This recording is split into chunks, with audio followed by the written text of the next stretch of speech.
Viral, emak-emak pakai emas serenteng ngantri ambil bansos, tetap pede walau disoraki warga.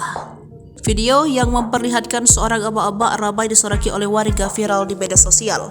Emak-emak tersebut disoraki warga lantaran ikut antri bansos meski tangan penuh dengan gelang emas.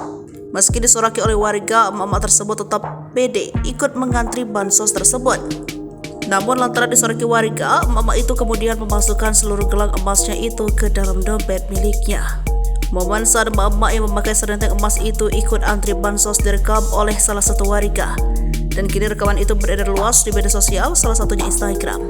Momen emak-emak pakai emas renteng, tapi dapat bansos refleks disoraki sama emak-emak di sekelilingnya. Isi narasi dalam keterangan unggahan itu. Bantuan sosial atau bansos umumnya diberikan kepada warga yang menghadapi kesulitan ekonomi dalam bentuk uang atau sembako, memberikan manfaat yang signifikan bagi mereka yang membutuhkan. Namun kenyataannya adalah penyaluran bansos kadang-kadang tidak tepat sasaran, seperti yang terlihat dalam video yang belakangan ini viral di media sosial. Dalam rekaman tersebut, seorang ibu menarik perhatian dengan penampilan yang mencolok memakai perhiasan emas yang berlebihan saat menerima bansos. Penampilan wanita itu sontak menarik perhatian warga. Warga sontak menyoraki wanita itu. Meskipun mendapat sorakan dari warga, ibu tersebut tetap senang, hanya tersenyum sambil melepaskan sejumlah perhiasan di tubuhnya.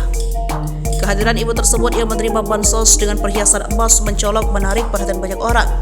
Agar tidak terus-menerus menjadi sasaran sorakan, ibu tersebut memutuskan untuk melepas beberapa gelang dan cincin yang ia kenakan. Dalam video terlihat seorang ibu mengenakan kerudung hitam dan atasan motif bunga-bunga, tengah sibuk melepaskan gelang emasnya, diiringi sorakan kencang dari warga yang diduga dituju kepadanya.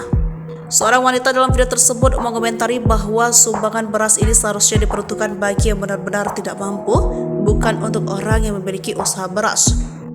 Ini sumbangan beras tidak mampu, menu juragan beras, tutur seorang wanita dalam rekaman video.